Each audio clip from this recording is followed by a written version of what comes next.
창세기 35장 1에서 29절 말씀입니다. 35장. 하나님이 야곱에게 이르시되 일어나 베델로 올라가서 거기 거주하며 내가 내 형 에서의 낯을 피하여 도망하던 때에 내게 나타났던 하나님께 거기서 제단을 쌓으라 하신지라. 야곱이 이에 자기 집안 사람과 자기와 함께한 모든 자에게 이르되 너희 중에 있는 이방 신상들을 버리고 자신을 정결하게 하고 너희들의 의복을 바꾸어 입으라. 우리가 일어나 베델로 올라가자. 내 환난 날에 내게 응답하시며 내가 가는 길에서 나와 함께하신 하나님께 내가 거기서 제단을 쌓으려 하노라. 하매 그들이 자기 손에 있는 모든 이방 신상들과 자기 귀에 있는 귀고리들을 야곱에게 주는지라. 야곱이 그것들을 세겜 근처 상수리 나무 아래에 묻고 그들이 떠났으나 하나님이 그 사면 고울들로 크게 두려워하게 하셨으므로 야곱의 아들들을 추격하는 자가 없었더라. 사랑하는 형제 여러분, 5월 2일 월요일 저녁 목상에 오신 것을 환영합니다. 34장에서 야곱 가정에 엄청난 사건이 벌어졌죠. 야곱의 딸 디나가 히위 족속 추장의 아들 세겜에게 강간을 당한 일로 야곱의 아들들이 세겜 족속을 학살한 사건이 있었어요. 학살하고도 자기들이 정당하다고 생각할 정도로 야곱의 아들들은 영안이 어두워서 정의 함정에 빠져 있었죠. 야곱은 가나안 족속들의 보복 전쟁을 당할 인생 최대의 위기를 맞았습니다. 그래서 얼마나 곤혹스럽고 얼마나 생각이 많았겠어요. 그래서 자기에게 큰 환난이 닥쳤다라는 것을 알았기 때문에 3절에서도 일어나 베델로 올라가자. 내 환난 날에 내게 응답하시며 내가 가는 길에서 나와 함께 하신 하나님께 내가 거기서 제단을 쌓으려 하노라. 지금 우리에게 환난이 닥쳤다. 그러면서 환난에서 구해주셨던 그 하나님께 내가 다시 돌아가야겠다. 이렇게 하니까 다들 이방 신상들을 내놓았습니다. 환난이 닥쳐야 이제 야곱은 진정으로 자기의 실정을 보고 있는 것이죠. 자, 우리는 어떤 사건의 원인을 찾을 때에 사건 자체에서만 찾으려 하기가 쉬워요. 야곱의 아들들이 말했던 것처럼 그가 우리의 동생을 창녀처럼 대우한 것이 옳으니까 이랬잖아요. 사건 자체에서 그 자체에서만 원인을 찾으려고 할 때에 오류에 빠지기 십상입니다. 그래서 세겜이 잘못했다, 아니다 디나가 잘못했다, 아니다 야곱의 아들들이 잘못했다, 이런 식으로 판단을 하기가 십상인데요. 그러나 그 사건 그 자체보다 더 바탕에 깔린 영적인 원인이 있습니다. 오늘 35장 첫 절에서 하나님이 그 근원적인 원인을 깨닫게 하시는 말씀을 하셨어요. 1절. 하나님이 야곱에게 이르시되 일어나 베델로 올라가서 거기 거주하며 네가 내 형 에서의 낯을 피하여 도망하던 때에 네게 나타났던 하나님께 거기서 제단을 쌓으라 하신지라. 네, 그 말씀을 야곱이 알아들었죠. 그래도 하나님께서 나타나 주시니까 얼마나 감사해요. 이 환난을 어찌할꼬 하는데 하나님이 나타나 주셔서 말씀하셨습니다. 자, 그러니 이제 살아날 길이 있는 거죠. 34장에 일어난 환난은 하나님이 잠시 야곱을 보호하지 않으시고 내어버려서 당하게 된 일인 것을 야곱은 깨달은 것이죠. 네, 왜 하나님이 34장에서 보호하지 않으셨나요? 그것은 야곱이 언약을 지키지 않았기 때문입니다.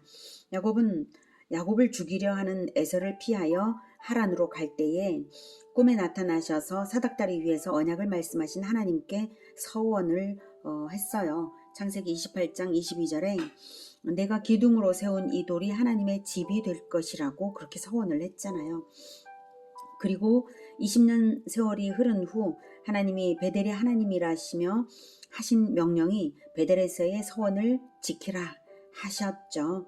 창세기 31장 13절에 나는 베델의 하나님이라 이러면서 이제 베델로 돌아가라 이 말씀하셨어요. 창세기 31장 13절. 나는 베델의 하나님이라 네가 거기서 기둥에 기름을 붓고 거기서 내게 서원하였으니 지금 일어나 이곳을 떠나서 내 출생지로 돌아가라 이렇게 말씀을 하셨거든요. 예, 언약을 지금도 기억하고 계신 하나님께서 언약을 했지 않냐, 그대로 가라라고 하셨습니다. 그래서 베델로 가려고 출발은 해놓았는데 베델로 안 가고 10여 년을 또 세겜에서 보냈잖아요, 야곱이. 창세기 33장 16에서 19절을 보면 이날에 에서는 세일로 돌아가고 야곱은 숫곳에 이르러 자기를 위하여 집을 짓고 그의 가축을 위하여 우릿간을 지었으므로 그 땅 이름을 숫곳이라 부르더라. 야곱이 바단 아람에서부터 평안히 가나안 땅 세겜 성읍에 이르러 그 성읍 앞에 장막을 치고 그가 장막을 친 밭을 세겜의 아버지 하몰의 아들들의 손에서 베크시타에 샀으며 이렇게 집도 짓고 우릿간도 짓고 밭도 사면서 아예 눌러 살았죠. 베델 언약은 내팽개치고요. 가나안 땅에 오기는 왔지만 하나님께서는 분명히 베델로 가라고 하셨어요. 기둥에 기름을 붓고 거기에서 하나님의 집이 되겠다고 약속했기 때문에 그래야 되거든요. 야곱이 언약을 내버리니까 하나님도 야곱을 내버리신 거예요. 하나님이 보호를 거두어 버리시면 별의별 일이 다 일어날 수가 있는 것입니다. 그래서 34장에서 강간과 학살 사건까지 일어난 것입니다. 그래서 완전히 난관에 봉착한 야곱에게 하나님이 그래도 다시 나타나 주셔서 근원적인 해결책을 주신 것입니다. 언약을 지켜라 하고요. 야곱은 알아듣고 겸손하게 회개를 나타냅니다. 자기 성찰을 해보니까 자기 집안에 우상숭배의 요소가 많이 있었거든요. 가정을 제대로 다스리고 있지 않았던 거죠, 야곱이. 그래서 우상숭배를 하든 말든 내버려 두고 있었던 거예요. 그래서 하나님 앞에 온전하지도 못하고 순전하지도 못했던 겁니다. 그래서 이제 그것을 청산하고 베델로 가자 합니다. 우상숭배를 청산하고 언약을 지키러 가는 것이 바로 환난을 당한 자들로서 합당하다고 한 것이죠. 2절 야곱이 이에 자기 집안 사람과 자기와 함께한 모든 자에게 이르되 너희 중에 있는 이방 신상들을 버리고 자신을 정결하게 하고 너희들의 의복을 바꿔 입으라. 의복을 바꿔 입으라는 것은 정체성을 바꾸라는 거죠. 우상 숭배하던 자가 아니라 이제는 하나님의 백성으로 이런 의미입니다. 우리가 일어나 베델로 올라가자. 내 환난 날에 내게 응답하시며 내가 가는 길에서 나와 함께 하신 하나님께 내가 거기서 제단을 쌓으려 하노라 하매 자 그래서 가족들이 순종했어요. 그랬더니 정말로 하나님께서 다시 보호를 해 주셨습니다.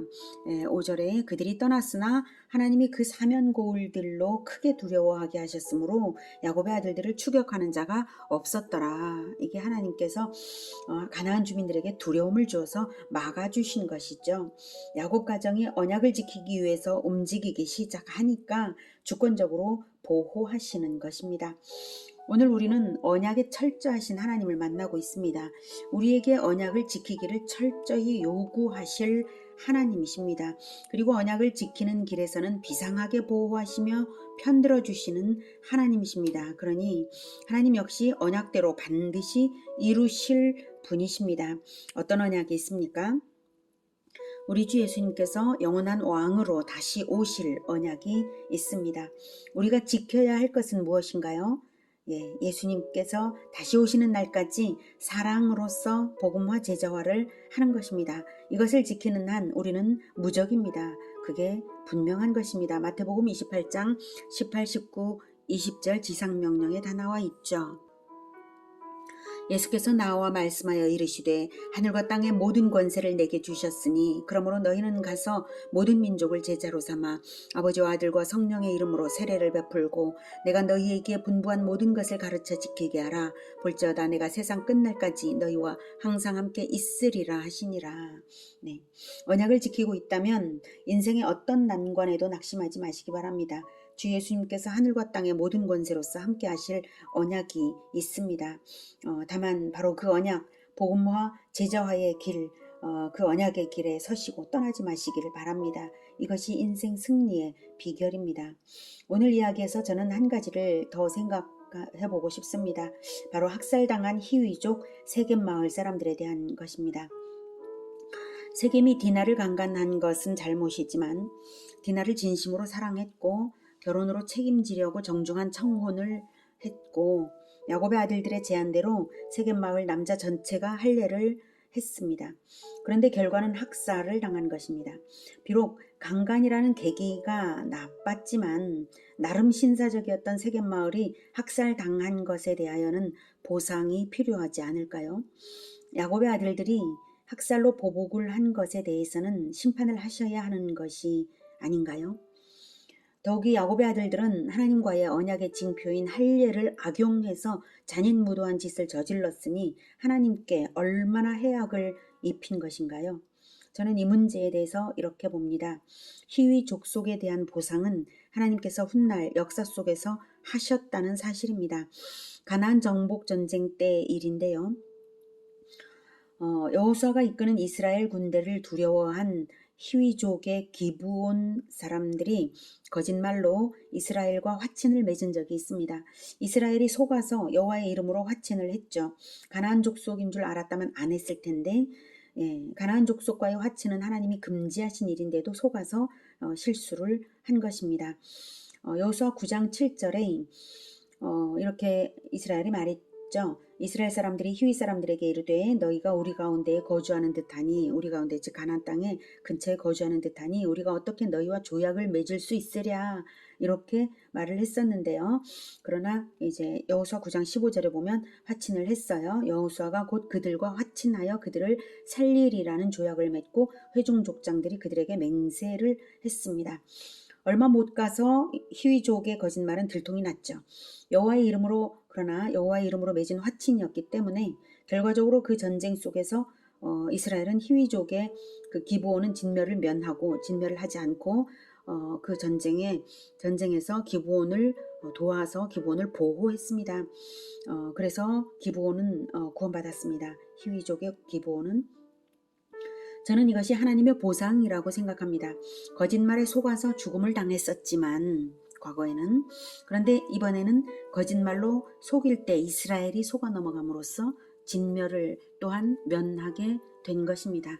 그러면 학살자 이스라엘은 어떻게 해야 할까요? 저는 그 죄의 대가가 예수님의 십자가의 죽음이라고 생각합니다. 기브온족에 대한 보상은 그렇게 여호수아 때 이루어진 거고 이스라엘에 대한 죄의 대가를 치르게 해야 되는데 학살에 대해서 그 죄의 대가가 바로 예수님의 십자가의 죽음이다라고 말할 수 있습니다.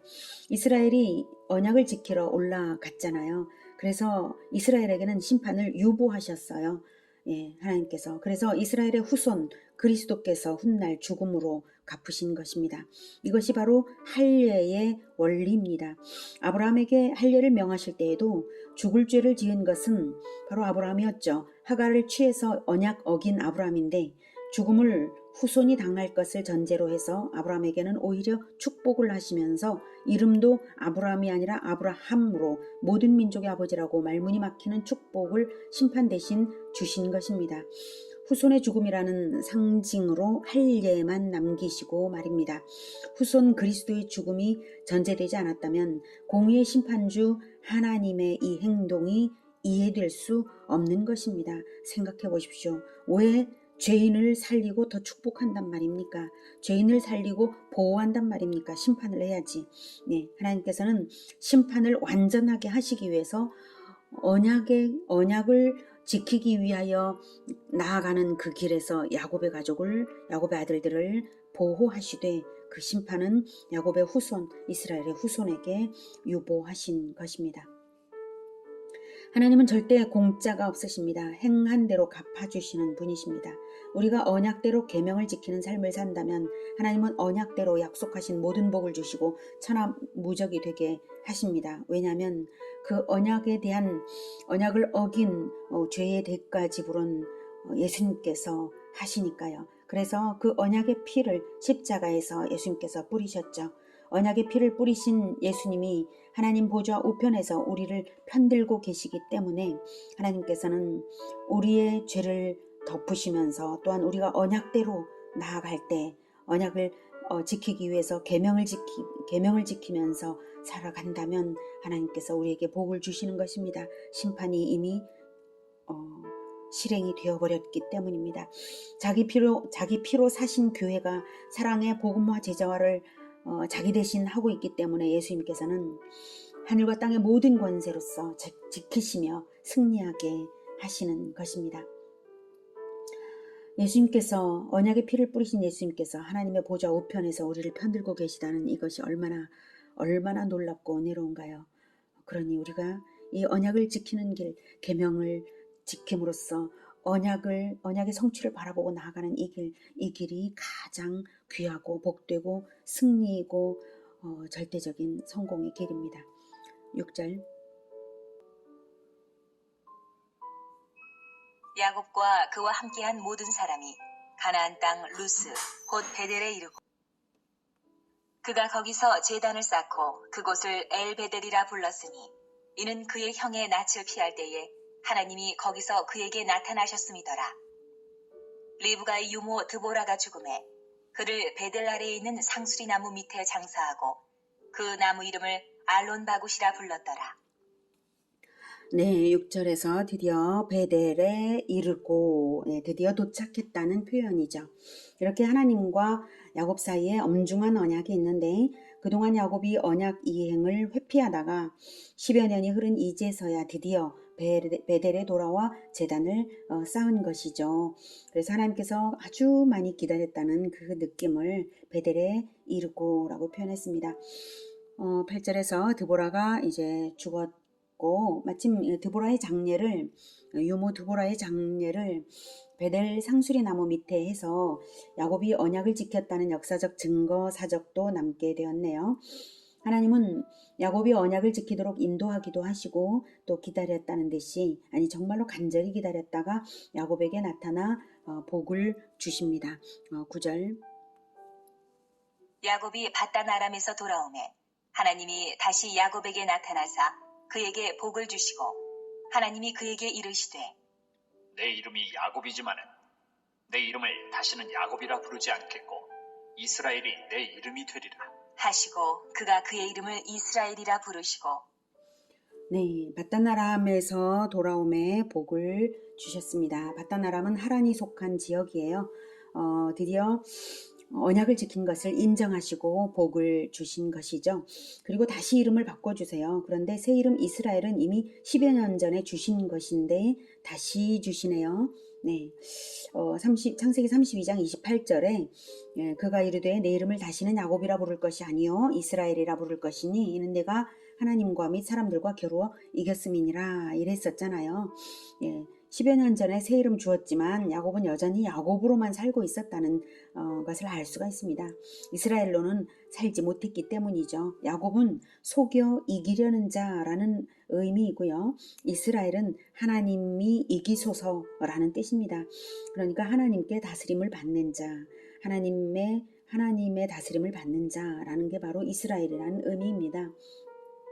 그래서 이제 더 이상 야곱으로 살지 말라고 신신당부하시는 거예요, 지금. 31장부터 34장까지의 삶은 야곱일 뿐이지 이스라엘이라고는 할 수가 없었거든요. 그래서 이렇게 하나님께서는 선언적으로 표현하시지만 내가 내 이름을 다시는 야곱으로 부를 것이 아니요. 부르지 않겠고 이스라엘이 내 이름이 되리라 이렇게 선언적으로 말씀을 하시지만 그것은 사실은 간절히 신신당부하시는 거예요. 하나님은 지금까지 야곱에게 무려 5번이나 나타나 주시면서 제발 이스라엘로 좀 살아보라고 오랜 기다림으로 인도하신 거죠. 아직 합격점이 되지 못한 야곱이지만 그래도 아브라함과 이삭에게 주셨던 언약을 다시 확인도 시켜주십니다. 11절. 하나님이 그에게 이르시되 나는 전능한 하나님이라 생육하며 번성하라 한 백성과 백성들의 총회가 내게서 나오고 왕들이 내 허리에서 나오리라. 내가 아브라함과 이삭에게 준 땅을 내게 주고 내가 내 후손에게도 그 땅을 주리라 하시고 아무리 봐도 이 언약은 정말 너무 놀랍죠. 전능한 하나님이라 하나님의 전능성을 믿어라 라고 하시면서 한 백성과 백성들의 총회가 내게서 나오고 왕들이 내 허리에서 나오리라. 그리고 이 땅도 주겠다 라고 하시는데 이 언약은 꼼수 인생 야곱에게는 말도 안 되게 과분한 언약이죠. 하지만 하나님은 야곱을 다 아시면서도 축복을 조금도 감하지 않으셨습니다. 이미 아브라함에게 약속하신 것, 그리고 이삭에게 약속하신 것을 그대로 야곱에게 다시 주십니다. 그뿐만 아니라 장차 이루어질 하나님 나라 백성의 총회가 온전히 이스라엘 한 사람으로만 말미암는다는 의미의 말씀을 하셨습니다. 한 백성과 백성들의 총회가 내게서 나오고, 여기서 한 백성이 혈통의 이스라엘이라면 백성들의 총회는 최종적으로 완성될 하나님 나라를 말씀하시는 것이죠. 이 일이 어떻게 이루어질까요? 네, 그것은 이스라엘에서 태어나실 그리스도 예수님으로 인해 복음이 세계로 전파되면서 비로소 시작될 거대한 하나님 나라에 관한 비전입니다.